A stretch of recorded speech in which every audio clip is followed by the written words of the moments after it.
Hey everybody, welcome to Don't Copy That Floppy. I'm your host Lex. I'm your other host, Dan. We are your weekly video game news podcast coming to you on chipbit.net, or Chipbit Radio, which is off chipbit.net. That's on. We broadcast every week, usually Friday from 7 to 8 p.m. live. This week, Saturday, from 8 to 9 p.m. live. And where else can people find us besides right here? They can find us on a whole fist worth of social media, including Facebook, Twitter, Steam, YouTube, iTunes. Am I forgetting one? Facebook, Twitter, Steam, YouTube. I think you got them all. There should be a fifth. Facebook, Steam, Twitter, YouTube, iTunes. Oh, okay. We just don't know how to count. That was the problem. That was the problem, is that we just couldn't count. We couldn't get the numbers right. Oh. Even it took a second try, even using my finger. I know, because I counted in my head and I got it wrong, and then Ted counted with his fingers and got it wrong. We're aces tonight. We were English majors, just I don't putting know. that out there. You write numbers. That doesn't mean I have to understand them. Alrighty, we got to talk about PAX a little bit. I mean, it's going on right now. So we'll probably have more about PAX to say next week. Oh yeah. Probably a lot more. But for now, we got some little bits. We also got some stuff about, a little thing about Microsoft, a little thing about Sony, a little thing about GameStop, a little thing about, dude who's a total asshole. Yeah. And then just some other stuff we got a little bit of esports, drama, some news on Hearthstone, and a couple little first looks at upcoming titles, and a second look at the Dark Souls board game, which we talked about last show, and is still sort of intriguing to me, but not to the point that I really think I want to get it. No. I just kind of want to see how it ends up working. And then we'll end with a look at games that have just come out, and games that are coming out within the next week or so. Yeah. So why don't you take us into PAX, Lex? PAX. With whatever news is out for it yet. We talked a little before the show about one thing. Oh, yeah. No, there's some little tidbits. PAXEast going on in Boston right now started, I guess, yesterday, Friday, and is going until Sunday. And, there's been some... basically, there's gameplay. People get to go and play games because it's a convention. Yes. So there's one game that, at least IGN, and I think a couple other sources are making a big deal out of. I'm sure tons of people are making a big deal out of it. And I've watched the gameplay footage, at least the posted stuff from IGN, which is about 10 minutes of footage. Yeah. And there's nothing particularly impressive about it at all. Yeah. Outlast. Remember Outlast? No? Yeah, I don't think most people do. A lot of people do. Apparently. You're underestimating the popularity of this game. Dude, I never paid any attention when it came out the first time. I saw like a couple minutes of gameplay and I was like, well, that doesn't look interesting. And then I moved on. Outlast was the perfect popular Let's Play channel game. Oh, really? Because that game came out... Did it scare PewDiePie? It scared PewDiePie. Oh, no. It scared Markiplier. I think every single Let's Play channel played this game. And a lot of them, the ones who I don't have as much respect for, as far as their videos go at least, or whose videos I don't particularly care, a lot of them played it because it's like the game's reputation was, oh, it's so scary, so people just played it and then pretended to get scared, and then that was that. Or, people were like, I'm going to make my girlfriend, or my mom, or my grandpa, or my hamster play Outlast and make a reaction video of one of them reacting to Outlast. And it's so funny because it's gross, and everyone will be like, oh my god, that's so gross. Wow, I'm scared. And, I don't like this game.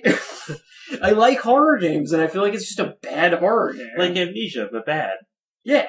Like Amnesia without, interesting ideas or subtlety. So Outlast 2 was announced a while back, actually, but they had a booth at PAX, and you could play 15 minutes of gameplay. Yeah. And apparently the booth was really cool. They set it up in the far corner of the convention floor, and it was like a rural rundown farmhouse, and you could go in, and then there were like different rooms in the house, and those were the different places you played the game. But because they made the walls thick enough, you couldn't, once you went in, you couldn't really hear the convention floor. Yeah. So it was easier to set that mood for the horror game. That's cool. That's a good idea. Yeah. But yeah, they showed some stuff. The game looks super pretty. The graphics are very nice. Too. Yeah. It's not that interesting looking. I also kind of like the premise that they're going with. Because the first game was set in an insane asylum. Which is the least creative thing. And all the enemies were crazy people. And the insane asylum had been doing experiments on the crazy people that just made them crazier. Oh no, when will science learn? Whoa. Are you scared yet? There's a scary guy and he cuts off your fingers. Whoa. Ooh.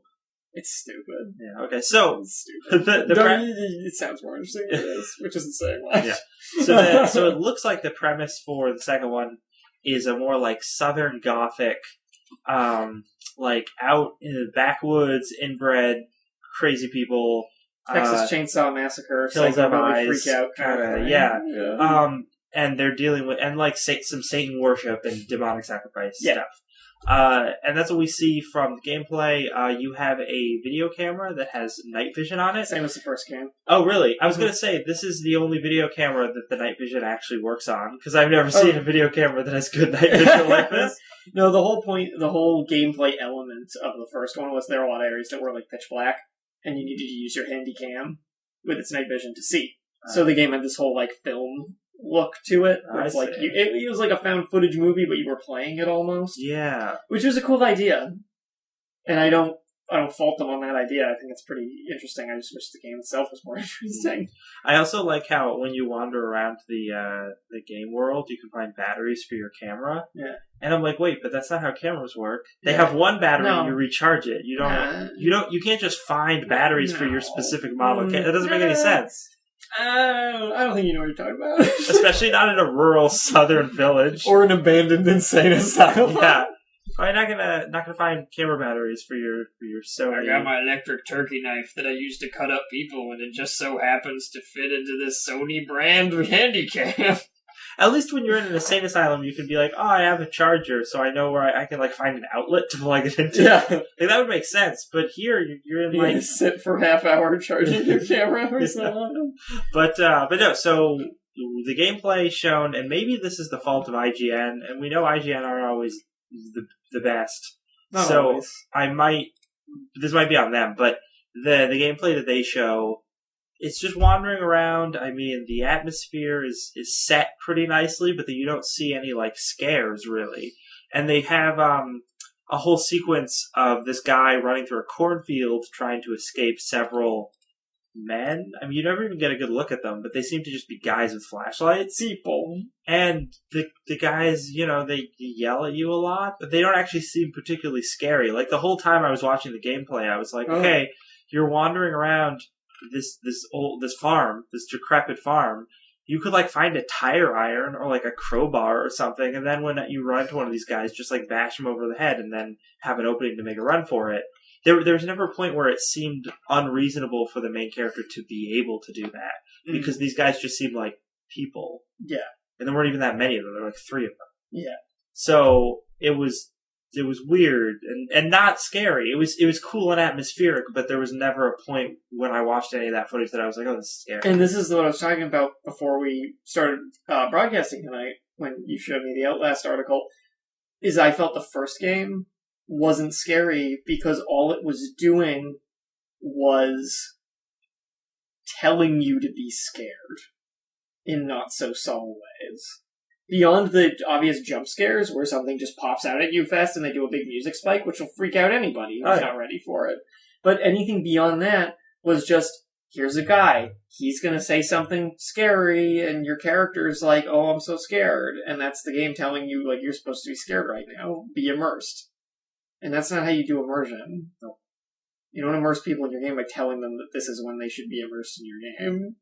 And that's what I always felt Outlast was doing, and I did not care for it. I mean, it's especially Are we still connected? Whoop. We We may have cut out for a second there. We are connected. Okay. Yeah. Because I've been glancing back and forth to the screen. I think we were disconnected for. Oh. Oh, we're back. And we're back again. If you're having trouble listening to this, we apologize. We're having a little bit of weird connection problems, but our recording is fine. So at the very least, our archive will be. Yeah. So if you're missing this, I would say check back later tonight on the iTunes or the Chipbit site, and you're going to be able to hear the full episode uninterrupted. Yeah. We'll post something on Facebook and mention that. Definitely. So, in case this problem persists, but it might just go away. Who knows? But let's go to some other PAX news. Yeah. What were some of the other things that were shown? They showed off an action game designed by Afro Samurai's creator, which is like your mileage may vary on that. I guess. I guess what I should say. It actually kind of looks like Hyper Light Drifter. But 3D instead. But 3D and not as pretty. This animated GIF is kind of hypnotic. So yeah, it's like a third-person action game with some interesting style to it. It's got like a shmup top-down element to it as well.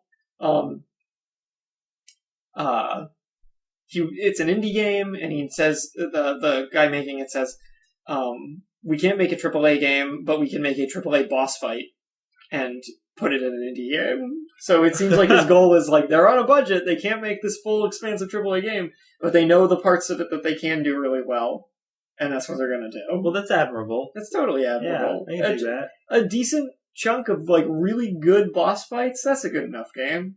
For like an indie title. That's what Shadow of the Colossus was. Yeah. We loved it. Just cool boss fights. With a bunch of nothing in between. But it was the best nothing. Oh, so good. So, the studio making this, it's Emmerich Toa, who's the CEO and creative director of The Game Bakers. Ooh.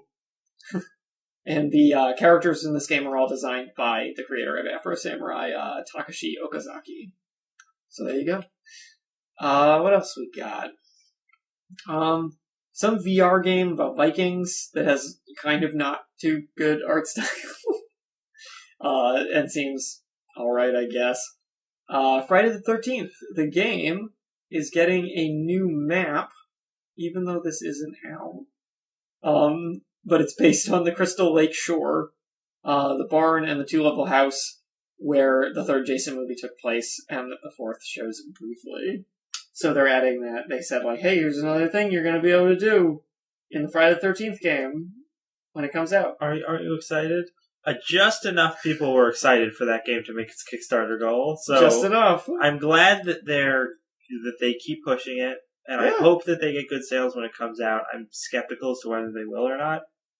Yeah, but, I mean, there's skepticism as to whether the game will actually be particularly good as well, I think. I mean, I want to say, that Adam Sessler is attached. Yeah. So then it should be better, but Adam Sessler was all about Evolve before it came out, too, so... Nobody's right all the time. Nobody's right all the time. And it's not like he's making these games. He's just been asked to do publicity for them, so... Yes. Yeah, I can't put the onus on him, but it is, Hey, do you folks love Rock Band 4? No, not really. People Me don't. neither. No, and I don't think most people do. No. But do you love Battleborn? What? Overwatch? No, the other one. League of Legends? No, the other one. Dota 2? No. Battle... What's the Battlefield? Battlefield Hardline? What is that other one? There was another one, too. It was... That was like, that looked really bad. Yeah, it had a Mushroom Man in it? No, not this one. Oh, That's the one we're talking about right now. There was another one with Battle in the name. Battle Cry. Yeah, that one. That looked terrible. But we're talking about Battleborn. Remember Battleborn? No. Do you remember it yet? If I keep saying Battleborn, will you remember what game that is? The one with the incredibly uninspired, boring title and terrible character designs? Remember? There's an army man with a really tiny head. Oh, yeah. It's like a mushroom guy who I thought was a robot until literally 5 minutes ago. No, he's a mushroom, you fool. Racist. There's like an anime lady. Oh yeah, Or there's gotta be something? an anime lady. Anyway, so There she is, So just like an elf. to say it briefly, Battleborn is basically just the poor man's Overwatch, because they're basically the exact same game. Oh, and Gigantic. Don't forget Gigantic. Oh yeah, Remember? Yeah, Remember the other game that's exactly like all these games? Yeah, it's exactly like all the games, except its twist is that there's a giant boss monster. So you don't actually win the fight, your monster wins the fight. Yeah, you just sort of slow down your opponent's monster and make it weak enough so that your giant monster can kill it. So you're even less engaged. The game seems so bad. I'm sorry. It's like, let's take this formula that everyone else is doing, but let's add a really dumb gimmick to it. Let's make it, like, way less fun to play. A gimmick that should just be a separate game mode, but instead is the whole game. It's the whole game, yeah. So yeah, the characters from Battleborn are going to be in Rock Band 4. Whoa. Does anyone care about this announcement? This is the weirdest crossover I've ever seen. Randy Pitchford's really hyped about it. Well, of course he is. He loves Battleborn and Rock Band 4. He's probably going to tell us that it's going to have cutting-edge graphics. Yep. And then even the logo for Battleborn is boring. But it's like, it's 3D. Did you look at it? But no, so this is happening probably not because Battleborn isn't interesting, although that might be part of it. But I think primarily because Rock Band 4, as we've reported on in the past, has had really bad sales figures. Yes. So they're looking for anything they can do that can move more copies. I'll be the one to say it. I don't think either of them are interesting at all. No. And I think this is probably one of the saddest crossovers I've seen in a long time. We're both biased, not because we don't like rhythm games, but because, I mean, we like the first Rock Band perfectly well. Oh, yeah. But because it's the bubble burst. The bubble burst. It's not coming back. No. At least not for, like, a significantly longer period of time. Like, yeah. And with Battleborn, like, we're not into those kind of arena-style MOBA shooter things. Not at all. We are super biased. But I'm gonna say, like, if I was interested in those kind of games, like, Overwatch looks so much more interesting than Battleborn. Right. Just like a better version. Yeah, that's why I'm bagging on it so hard, too, because all of these other arena shooter MOBA type games that are coming out just look more interesting than it. Yeah. I'm not interested in any of them, but I'd play any of the others over Battleborn. Looks dumb. Although we're also partially biased because we hate Randy Pitchford. Which is also a valid opinion. That both of us hold. Which reminds me, we got a little story about him. We do. We might as well just get to that because that's about all the interesting news that's come out of PAXEast so far. This also is about cross promotion, actually. It is. But just look at this horrible image that Kotaku put up for this article. So this is both about cross promotion, and instead of Battleborn cross promotion, now we're talking about Overwatch cross promotion. So the Blizzard decided that they were going to partner with Ford to have some specially painted Ford, F-650s? super trucks. Ugh. Kotaku got their bag of money for writing that in their article. Yeah. To be painted in the color scheme of one of the characters, specifically Soldier 76. Yeah, Soldier 76, who looks like super generic future assassin man. That's the joke. Yeah. Sure. Anyway, so they have two of these, and apparently one of them was driving around PAX. I guess this happened last night, maybe? It looks like it happened at night. And it was driving around, and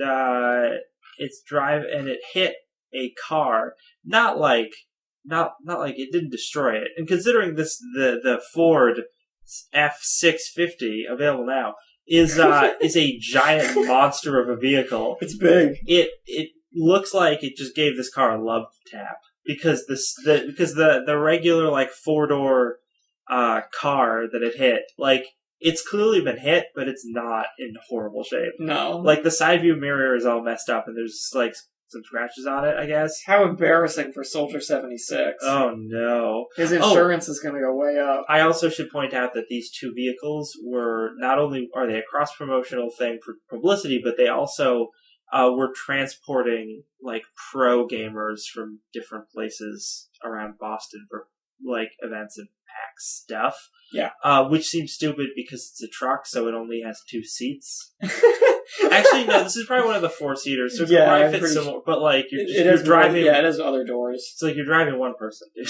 Yeah. Like, but anyway, what the even weirder part about the story is that as soon as, like, right after it hit this car... On the scene, breaking news delivered to us by Randy Pitchford. Yeah, so apparently the car that was parked that got hit was parked out front of a theater that was doing, like, Battleborn stuff. So Randy Pitchford walked out of the theater, was apparently the only one walking out of the theater, nobody else was around. Well, nobody else was in the theater because there's Battleborn. Oh, shit. No, but Randy Pitchford walked out, probably was wondering where the audience was. And where's the line? And then he saw this and immediately tweeted about it. Now it says in the article that first he checked to make sure everyone was okay and that there weren't any injuries, and then tweeted, but I don't believe that for a second. He slipped a copy of Aliens Colonial Marines into the driver's back pocket. Oh no, but yeah, so it's embarrassing for Blizzard, and it also seems very suspicious that the accident happened in front of the place of, like, the main rival game, and the person who saw it first was the developer of the rival game. Like, I'm sure that I'm reading too far into it, and that it's just a coincidence, but man, is it a big coincidence. As Randy Pitchford slips a lot of money into the driver's pocket. Yeah, no, I would believe it. As a side note, this Kotaku article is horribly formatted. Kotaku's whole website is horribly formatted now. If anyone from Kotaku hears this, your website sucks, and whoever designed it should be fired, and you should get someone to redo it. It looks terrible. And this title image is the worst thing I've ever seen. They just slapped two images together. Horribly. And the images aren't the same size, and it looks really weird and bad. And this one looks like it's been cut in half. Well, no, I think it's just a phone image, so but that's why it's But portrait. It looks like it's been cut. I mean, I guess. You shouldn't make a phone image your header image anyway. No. It's just... Also, can I say for a quick minute... Listen, don't copy that floppy. Your #1 news source for formatting advice. Exactly. No, it's true. Can I say for a quick minute, people who film stuff on their phones, don't frickin' turn them to landscape. It bothers me so much. Why would you do that? Like, have you ever watched a movie? Have you ever noticed that it's in landscape? Like, every movie that's ever been made? So when you're filming something with your phone, freaking just turn it to the side. That's all you have to do. You don't have to, like, change the settings. We should make a vertically filmed movie. Ugh. That'd be great. Miserable. That'd be so good. Miserable. So that was a silly part of PAX. Do we have other PAX stuff to talk about? I think that was pretty much it. Really. Like I said, or like Dan said, next week we're going to have a lot more PAX stuff because most of the announcements that are probably going to be made have yet to be made. Yeah. They're either going to be made tonight, they're either being made right now, or they're going to be made tomorrow. Yeah. So we'll have a lot more going on. And there'll probably be some post-PAX news items as well that come out of it. We got a Sony story. There was a reveal of a PlayStation 4 mid-generation upgrade, like a PS4 Slim, if you will, or a PS 4.5. It was then confirmed, and a article on Eurogamer.net from the 19th of April has looked into some leaks and things about the hardware specs for this new Sony console, or this new version of the PS4. Before this, we only knew that it would be able to support 4K resolution, and that they said there would be hardware upgrades, but we did not know what those hardware upgrades might be.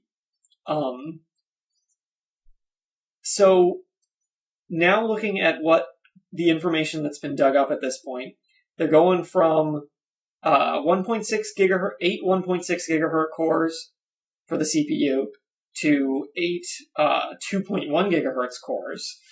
The graphics card is going up from 18 Radeon GCN compute units at 800 megahertz to 36 improved GCN compute units at 911 megahertz. That's over 2 times the flops, Dan. You get 2.3 times the flops! Oh, dang. Oh my god, I can't handle all these flops. Oof. Adam Sandler couldn't even make all these flops. Whoa! Oh, it's a bigger flop, more flops than Aliens Colonial Marines. Oh no! Randy Pitchford, how many flops does he have? Really, it's mostly just the almost one. 2.3 until Battleborn comes out. Oh. And we're going from 8 gigabytes of memory at 176 gigabytes a second to 8 gigs of memory at 218 gigabytes a second. So 24% more bandwidth and 512 megabytes more usable memory. Woohoo! So these are big upgrades, or not big, I guess, but they're sizable upgrades to the 3 important things for running these games, basically, on this console. Your CPU, your graphics, and your memory. This is a pretty significant increase for, like, a mid-generation console upgrade. Well, it's interesting because, as Sony has done in the past, as you talked about at the beginning of this, is they would make slim versions of stuff. Yes. And now typically the specs would be the same, but they would just find a way to make the package smaller. Right. Whereas now they're saying it's going to be the same size. It's not going to be any smaller, but it's going to be more powerful. More powerful. At the same time, Sony has said that they are not going to be dropping support for the regular PS4 and that no PS4 Neo, quote unquote, software, or PS4 Neo only software was going to be made. Yeah. Everything's going to be able to run on both. Which makes one question why they did these hardware upgrades, because saying that implies no one's going to be able to utilize those hardware upgrades. I mean, the older PS4s can't run. They're already, winning the console war. They're selling the best. So True. It doesn't seem like they're doing this just because they want to move units, because they don't need to. So that's weird. But I think that more than anything, this is just, it's still, even besides that point that I just made, I think more than anything, this seems like a PR thing. Because this generation console cycle is supposedly, in articles we've read and stories we've covered in the past, going to be a long one. Yeah. And I think that Sony has heard that and is thinking, well, maybe we should do some sort of upgrade to stay relevant because it's going to be a while. Right. And with the 4K resolution becoming a thing, it makes sense that they want to capitalize on that before it's too late. Yeah. They want to do it early. This article also states that it's possible that this might start coming out at the end of the year.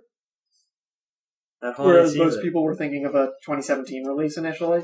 It's now seeming more like Christmas time, maybe. Just in time for the new Star Wars. Gotta get that Rogue One. But the funniest thing about this is that it's called the Neo, which only is more funny because Morpheus is their VR headset. So I really hope that we just get. I hope we just keep getting Matrix. Where's the PlayStation Trinity? Yeah, I know, right? Is that going to be their next handheld? Oh, they're never making another handheld. Hopefully not. I should also point out that, as we said, a lot of this is still rumors. Yes. In terms of the actual specs, we know that they're going to make another. Yeah. And this was reported by Eurogamer on April 19th. Yes. Heard about this. While Sony is having their plans come together for a new console, Microsoft is dropping an old one. R.I.P. and pepperonis, Xbox 360. Always and forever, sort of the best. We loved your red Ring of Death. Wait, no. We loved your Kinect. Yeah, nothing was true about that, no. But in all honesty, the Xbox 360 was a perfectly fine console. A lot of good titles on it. Solid, yeah. And once they got past that whole red Ring of Death thing, buy a later production copy. Yeah. One of the elites. But yeah, for its time, it sold very well. I would say it certainly won the last console cycle. 84 million units as of June 2014. That's crazy. Yeah. It's been out since 2005. So it had an 11-year run as Microsoft's primary console. Or, no, I guess not 11-year run as primary console. No. Like a 8 or 9-year run as their primary console. Yeah. It's still long. Oh, totally. It's a really solid run. That last console generation was super long, huh? Yeah, and the fact that they're projecting this one to be longer. I'm fine with that. I mean, where do you really go from here? Graphics are good enough. They're good enough. Have you seen Outlast 2? They're good enough. Graphics are good enough. You seen The Order 1886? We don't need to work on graphics. We need to work on gameplay. I mean, that's a strong argument. A very strong argument. Graphics are fine at this point. Gotta make good games. So yeah, R.I.P. and Pepperoni's Xbox 360. We barely knew ye. Except we knew you really well. We knew you you were out super for well. 11 years. But no, I was actually kind of surprised. I thought that they had already stopped production on it. I didn't realize they were still producing this. Cue sad Red Ring montage video with Mad World playing in the background. The Mad World from the Gears of War Yeah, trailer? the one by, who's their face? I don't know. Is that Tears for Fears? Well, Tears for Fears wrote the original. They wrote the original. Who did that cover? I can't know. remember. It's the one, there's Donnie Darko. Yeah. Yeah, I don't know who. I cannot remember who made that, but I don't know. We love you, Marcus Phoenix. We hope you find your dad. GameStop. Weird rumors, rumblings a while ago that GameStop was going to be getting into games publishing. And that happened, or those sort of culminated with Song of the Deep. Yes. They were publishing With that Insomniac. by Insomniac. They partnered with Insomniac to publish that game. And we were happy about it, and we were like, GameStop, you did something right for the first time ever. So now they've announced that they are going to be making their own publishing, like, studio label. So it won't just be under GameStop, they'll actually have a division devoted to this, and they will be publishing lots of indie games, supposedly. And it will be called GameTrust. Ugh. Which is not a great name. Also, its symbol is like the most Japanese thing I've ever seen. Where's this? Oh, yeah. It looks like probably actually a kanji character. it looks like a kanji character, but it's clearly just a G and a T. Oh no, yeah, maybe it isn't then. I don't know. Just a G and a T that looks like a kanji character. This weirds me out because maybe GameStop is based out of Japan, but it's not a company that I associate with Japan. GameStop's not based out of Japan. They're based out of Grapevine, Texas. Oh. I used to work there. That's where my paychecks came from. Well. But yeah, because there are many video game related companies that are based out of Japan. Yes.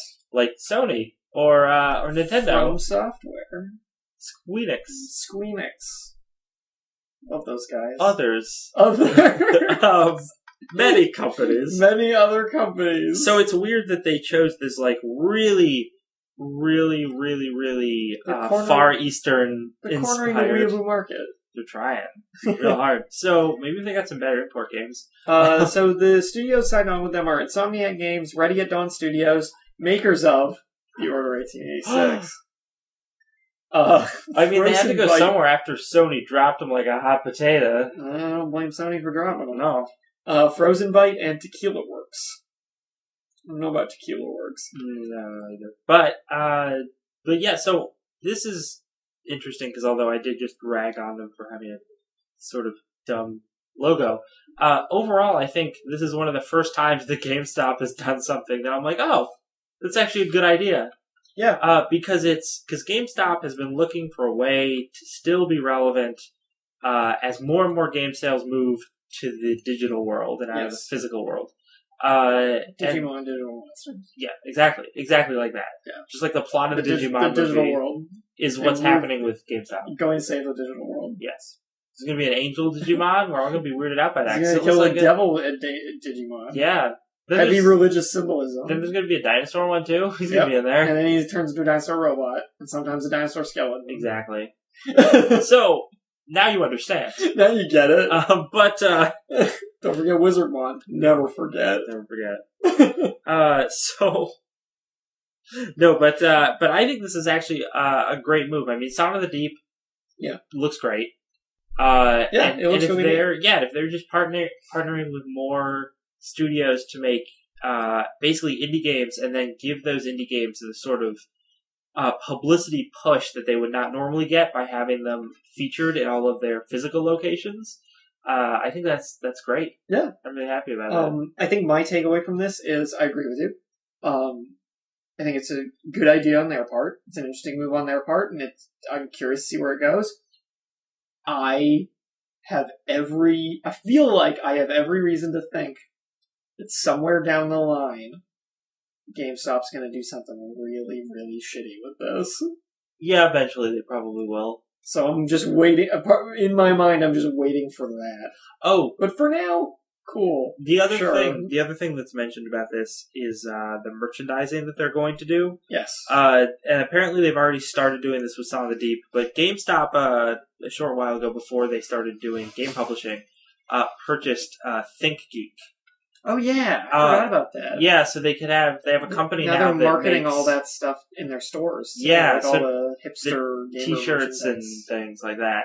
Pot figures. So the idea here is what they're going to be doing for all these games as a way to push them is that they're going to be like Song of the Deep is going to have a special line of T-shirts and pop figures and all sorts of different things like that are going to be sold in their stores. So that could be potentially annoying, but it still seems like a cool idea. I don't know. We're gonna see how that works out. I'm curious to see the other indie games that get before. Yeah, definitely do this initiative. And I think that if the games that they start publishing end up doing really well, then hopefully someday in the future the physical locations will just all close and we won't have to hear about them anymore, and it'll just be their publishing arm. And then I'll never need to leave my chair again. Oh, quick other thing about this that I just remembered. Yeah. A lot of people on the internet were getting real butthurt about this whole thing because about GameTrust? Yes. Oh. They were talking about how they're like GameStop. They're awful. So they well, that's true. That's true. So they couldn't possibly do a good job with this. I can't believe a company would be publishing their own games. And one of the videos I was watching, I think it was a Rooster Teeth video, that people were very quick to point out, like, do you like Steam? Yeah. Because that's the same thing. Yeah. It's just digital instead of physical, but it is otherwise the exact same model. Yeah. So like, people are jumping the gun on this because they don't like GameStop. Mm-hmm. And GameStop has done plenty of things to destroy our trust. Absolutely. It's true. But maybe now they can build our GameTrust. That was... I just set it up for that. I didn't even know. You weren't ready for it. I walked right into that spike trap. Okay. This story is our kind of meat and potatoes story this week, I feel like. Oh my god. Because, wowee. What a guy, this guy. Has anyone ever heard of Alex St. John? I have heard of John St. John. Well, of course you have. Voice of Duke Nukem, etc. Who hasn't? An all-around cool guy. That Hollywood heavyweight.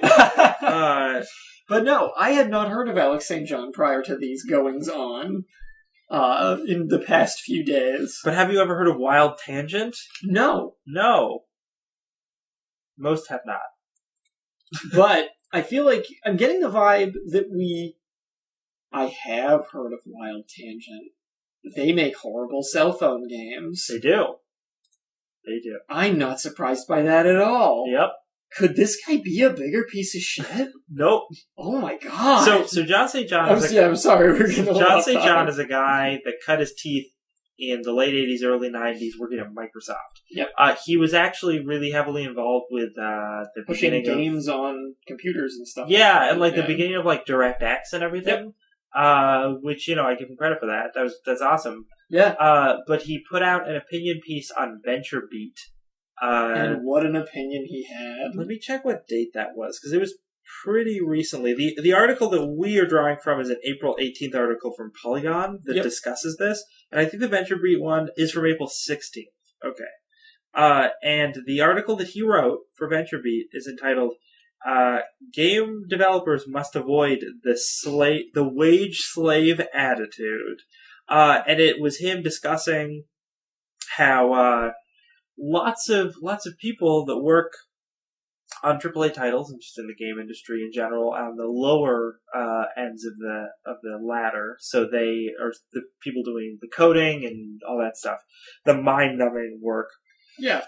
All those people, the wage slaves. Yeah, the wage slaves. All those people, they've been pushing lately, and we heard a little bit about this when the voice actor strike was going on. They've been pushing to be treated like human beings. Yeah, to get paid for overtime. Not have to work 80 hours for the same pay. Yeah. A week. Yeah. and to have a little and not be able to go home. Yeah, have a little time off, like all other professions, or I shouldn't say all, but many other professions. Most other professions. And John St. John's words to them are stop complaining. You thin-skinned, whiny millennials should stop complaining about this, because you don't know what it means to work hard. You just sit at a computer clicking a mouse. There's nothing strenuous about that. One of my favorite quotes, and one that is its own separate little paragraph, and they talk about it in the Polygon article, is making games is not a job, it's an art. And remember, anyone who produces art should never be compensated for it properly. Exactly. Because art's not necessary, it's just useless crap. Yeah. So why do you deserve any money for it? It's just, John St. John, you suck so bad. Like, you're such a jerk. That's not even an argument. If that's true, then no one should pay to see movies. We should just be giving them for free. Well, I mean, I do take a lot of I mean, everyone has. But my point still stands. That his argument is essentially, these people just sit and they make these movies and then they expect us to pay for them? They're making art. Exactly. Like, why do they get paid so much to make art? That doesn't make sense. No. You should only get paid if you do business. Only. Yes. Now, it's especially, obnoxious because he worked his way up through this industry being one of the people that he is now railing against. Oh, yeah. And I think part of his mindset is because he comes from another generation, right? Yeah. And I don't just mean that by him being older, but I mean at the times, as I said, when he cut his teeth in the games industry, the games industry was very, very different than it is today. Absolutely. If you, there was everything no was way way, smaller scale. Yeah. There was no way you were gonna get paid for that overtime, and you wouldn't have expected to. But nowadays, it's how things are. It's actually an industry. It's actually an industry that should have stipulations like this. Because it grew, which is a good thing. Yeah, which means it needs to grow in kind by treating its employees better. It's so baffling. And he's one of those people who... Because, like you said, he came from a different generation. He has this different opinion on all of this stuff and how it should work and how people should act concerning all this. But what it comes down to, I feel like you'll see two kinds of people with situations like this. You'll see the person who dragged themselves up from nothing and had a really hard time and is now very successful, and they say, I had such a hard time. I dragged myself up from nothing. I know other people can do it, but sometimes you need help. So I'm here... and I want to help other people be successful like I was. Or, or I at least will sympathize with them because I was in their shoes. Mm. And then you have the people like Alex St. John who fought and scratched their way through the dirt and got up to where they are now and now say to themselves, I did my time. I don't owe these people anything. Like people who would work, random thing that I heard some people talking about the other day, actually.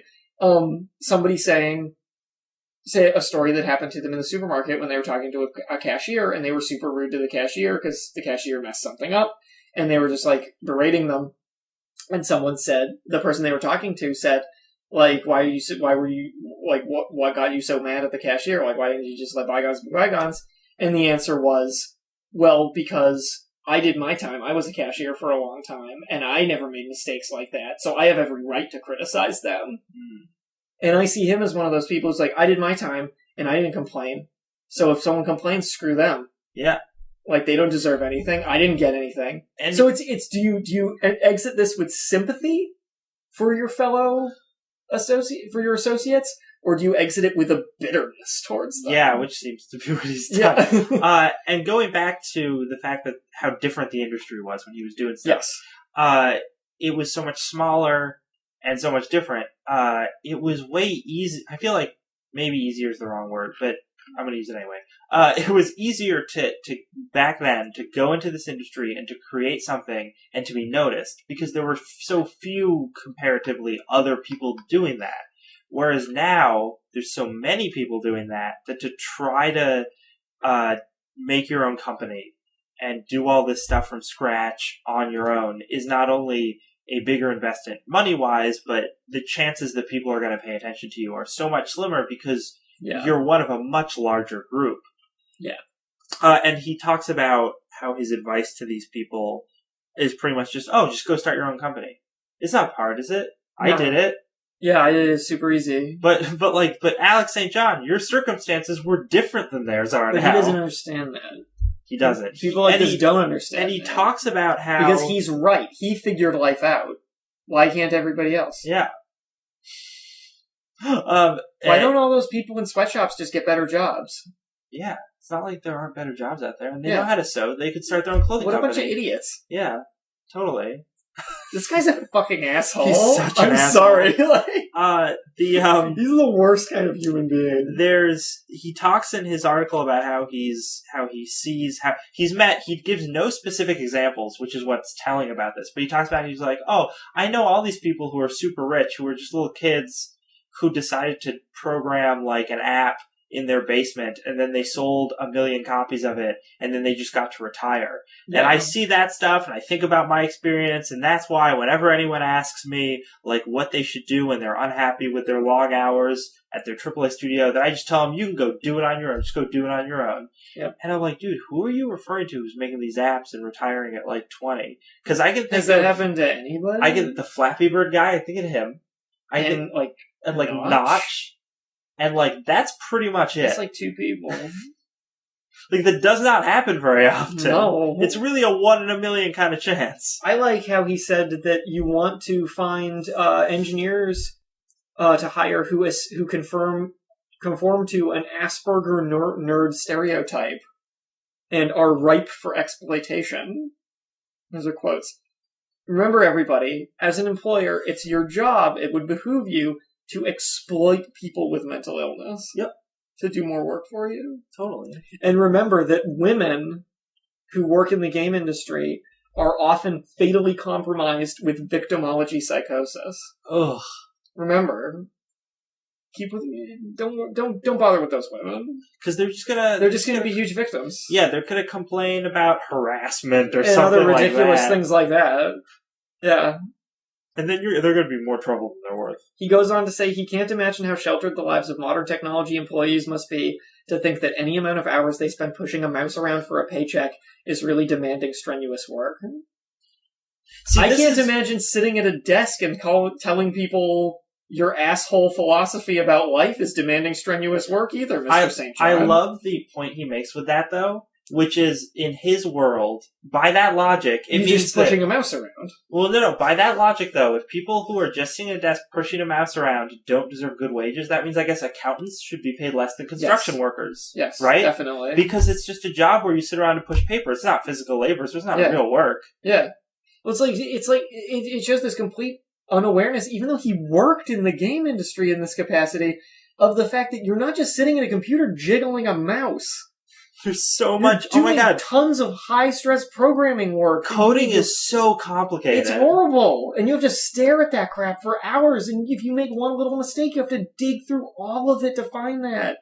Like, sure, it's not physically demanding, but it's extremely mentally taxing. Incredibly straining. It's probably one of the most mentally taxing jobs you can have. You change something, and it messes up everything else, and you need to rebuild the whole goddamn thing again. Like, true. It's so finicky. And yeah, it is an art. It's an art that people should be freaking paid for. But yeah, as we were saying, he founded a company that made cell phone games called Wild Tangent. Which doesn't surprise me at all, because of course he'd make a company that puts out games that are all pay-to-play bullshit. They're just shovelware. They're shovelware pay-to-play crap. Just in the hopes that, he gets his next whale. Exactly. Because I guarantee you this guy throws that term around every day. Alex St. John, a.k.a. Moby Dick. This guy's a fuckhead. Not the best part, though, is another article that was posted to Polygon a little more recently. This was posted on the 21st. On the 21st, from his daughter. Yep. Who responds to She's his a technical opinions. engineer. And she does Drupal work. Yep. And for those who don't know, Drupal is it's like WordPress, but more complex. Like, it's the next step up. It's like web building stuff. And she does not pull any punches. She calls him, quote, distasteful, vile, and revolting. She calls her dad's opinion piece a horrific toddler meltdown. which represents the usual self-aggrandizing agenda that older generations like to peddle on days when they need to feed their superiority complexes. Damn. Face. Yeah. This is his daughter! This is John St. John's daughter, Alex St. John. Do you think that maybe she didn't like him much growing up? Because he was a Do you jerk? think maybe these two had some sort of falling out? Because he's a sexist asshole? Maybe because she's now working in web development and coding, and when she... Pushing her mouse around for a paycheck? Yeah, and then when she talks to her dad about how it sucks that she can't get overtime pay, and he tells her that she sucks, and she has a victim complex. Yep. Like, Well, yeah, she's just one of those women with the victimology psychosis. that was what it was, victimology psychosis. Oh my Yeah. god. Alex St. John, you're just so bad. Yeah, her father she says, my father's own conclusion being that everyone who is not a white male has a victim complex and is allowing themselves to be held back. It's very convenient to pretend that the reason white males are so successful is because they are self-starters geared toward success, etc., while everyone else is simply too lazy, apathetic, and whiny to make something of themselves.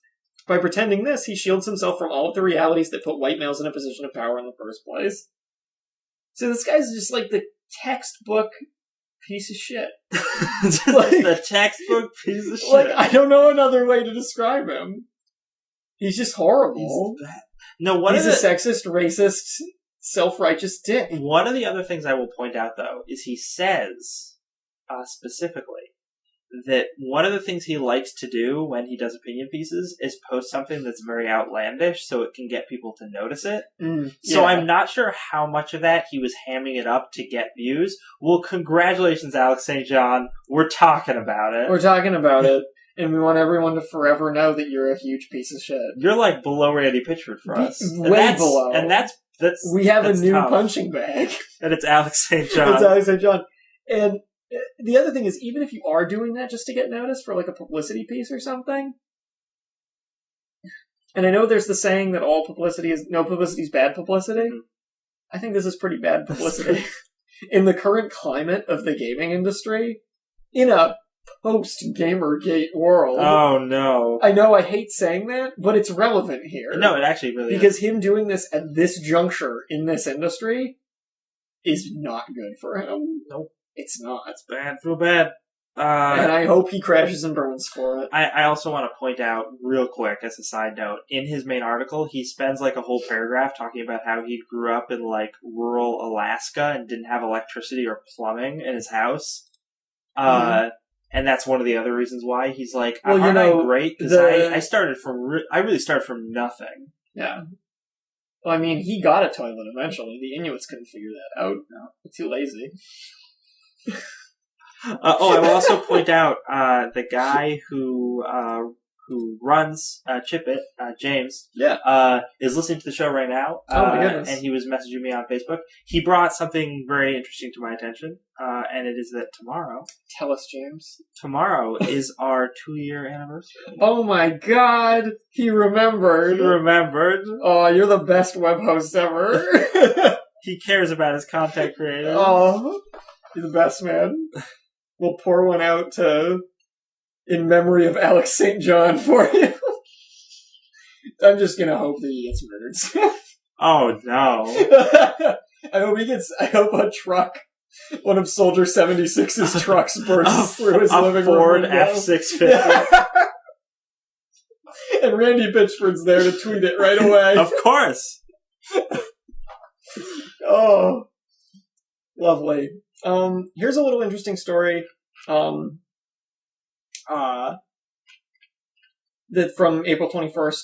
The president of Platinum Games, who just recently released in partnership with Nintendo Star Fox Zero, has stepped down.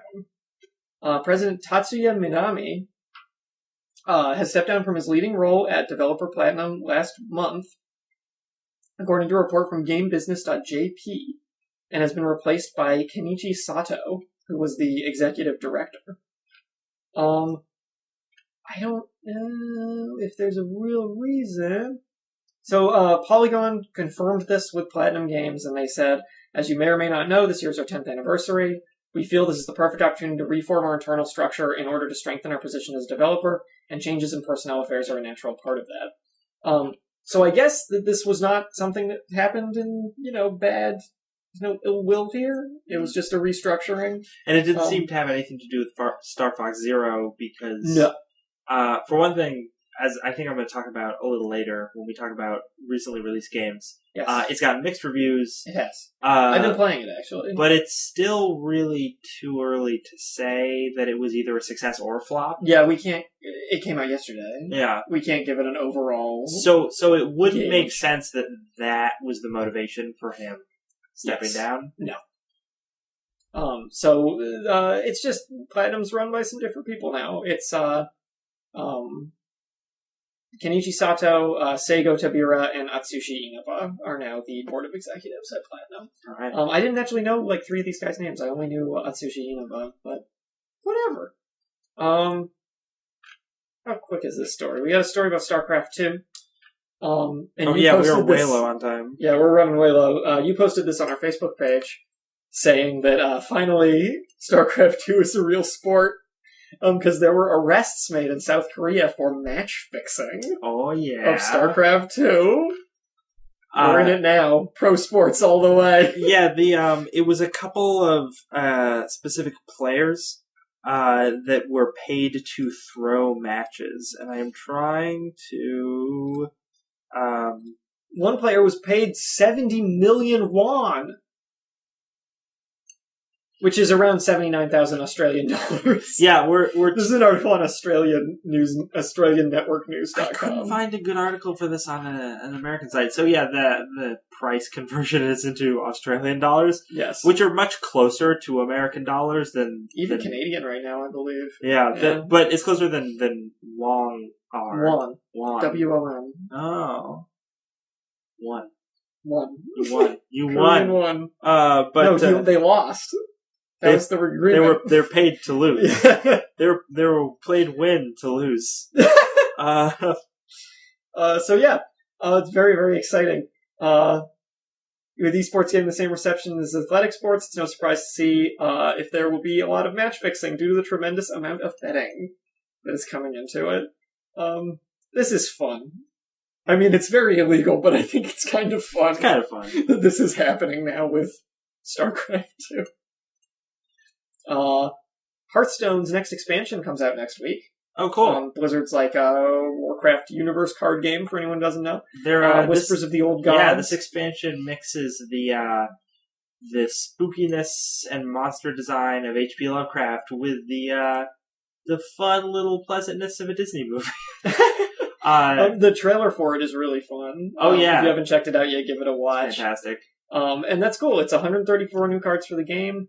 And along with this comes the news that there is a major patch being done with big changes coming to classic cards in Hearthstone. They're updating a bunch of the old cards. A bunch of Druid class core cards were hit very hard by nerfs, apparently. But we'll be seeing this as this comes out. It seems like there's a lot that is being changed. A lot of nerfs in particular, which I think is kind of interesting. I would have thought the older cards would get buffed more in some way. But I don't know how the new sets have been as far as power creep goes. See, I think they've managed, since there haven't been that many sets yet, I think they've managed to keep it fairly balanced. But, I think that what's going on right now with Hearthstone, and I'm comparing it to Magic the Gathering because it's very, very similar. Yeah. Is when you had Magic the Gathering's first few sets, a lot of the stuff they were putting out was just like, this will be fun. I don't know how it'll work in the metagame because the game has just come out. So we're gonna find out. And then later on, they did a lot of errata on the first set or 2 sets of cards to make them not crazy overpowered, and there were a lot of bans and restrictions that were applied. They even got rid of a whole series of cards that were put out in the first couple sets, the anti-cards, back when you used to be able to bet when you played Magic. Yeah.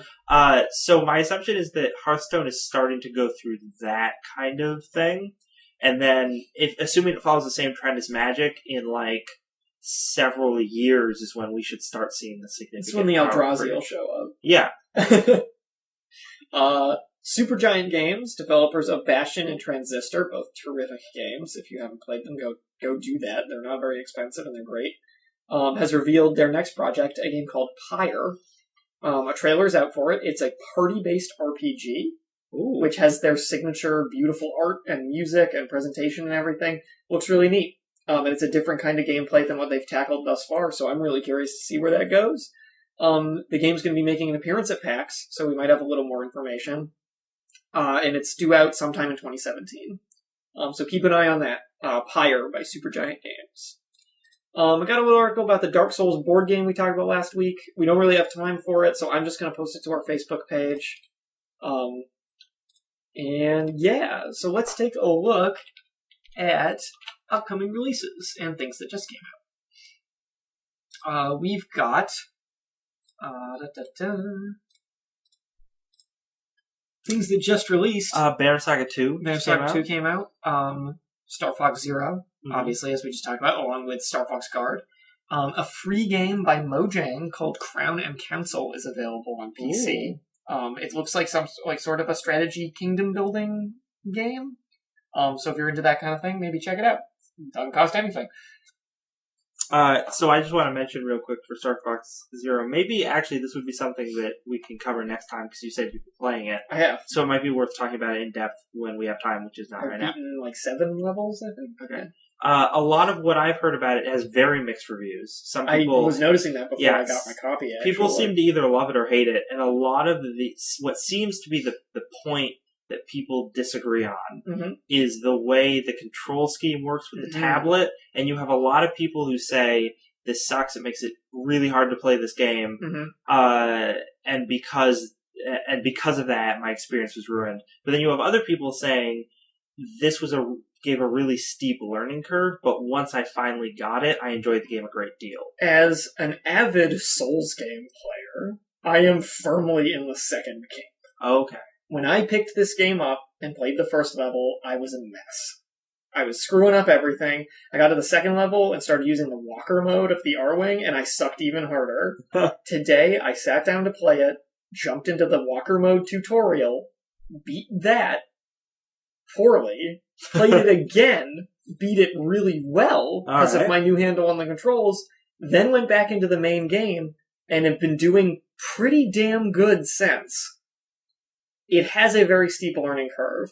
You need to pay attention to a lot of things at once, which you're not used to in a game like this. You need to understand how your vehicle maneuvers when you're not positioned behind it. Because there will be times when your R-Wing is going sideways on the screen, and you moving the joystick to the side turns it the way it would turn if you were still facing behind it. And the point is, on your gamepad, you have the cockpit view. So that's when you use the cockpit view and aim with the gamepad. It's very hard to explain. It does seem really obtuse at first, but now that I'm getting the hang of it, it works really well. Well, that's good. And it gives you a totally new experience. I've never played a game that played quite like this before. And I can tell the sheer amount of versatility it gives you in a game like Star Fox, having these extra little control nuances, as hard as they may be to get used to, is amazing. It's great. I was figuring little things out in some of the dogfight levels that never would have been possible if they had done the controls any other way, and made it so much more rewarding, and it made me feel really good when I figured out a trick that helped me shoot someone down, like, in a way that I never thought I could before. So I'm liking it so far. But, how strong it remains to be seen. But thus far, it's good. And the Landmaster tank has never been more fun to use. Good. That thing controls like butter in this game. It's great. So in terms of things that are coming out, King's Quest Chapter 3, Once Upon a Climb, is coming out on the 26th. I heard pretty poor reception for the second episode of that. Well, that's not good. People liked the first one fine, but the second I heard was not so great. Oh. So let's see if they can bring it back with Chapter 3. You know what else is coming out? Another chapter, Walking Dead Michonne, episode 3. What is that? I don't think I know what that is. After that, there really isn't a whole lot. No. Oh, Battleborn's coming out the 3rd. I think we'll have an episode before that, won't we? Yes. Yeah. So we'll talk about that later. But we are out of time anyway. We're totally out of time. Let's sign off. I have been Lex. I have been Dan. And you've been listening to Don't Copy That Floppy, a weekly video game news and opinion. Very opinionated. Very opinionated. Video game podcast. Yes. We broadcast live, typically on Friday nights from 7 p.m. to 8 p.m. Eastern Standard Time on www.chipbit.net. You can find us on all sorts of social media. Please follow us on it. These include Facebook, Twitter, Steam, YouTube, and iTunes. And we have show archives up on the iTunes and on the chipbit.net site. So check those out for past episodes, unless what you're listening to right now is in the archive, in which case you've already done it. Good on you. You did it. Dan is posting to Facebook right now because that's how good we are using social media. Doing it right now. I know how to use Facebook. I don't know how to use the other ones, but Facebook. Figured it out a couple weeks ago. We also have something coming up that we are working on. We will soon have a Patreon page. Yes. I poked around in there a little bit. It's like 70% finished. Yes. We need to make a fun video for it. We do. We need to make a fun video. It'll be really fun. I promise. It's probably won't be. It's gonna be horrible. We can burn a picture of Alex St. John in it. The picture of Alex St. John.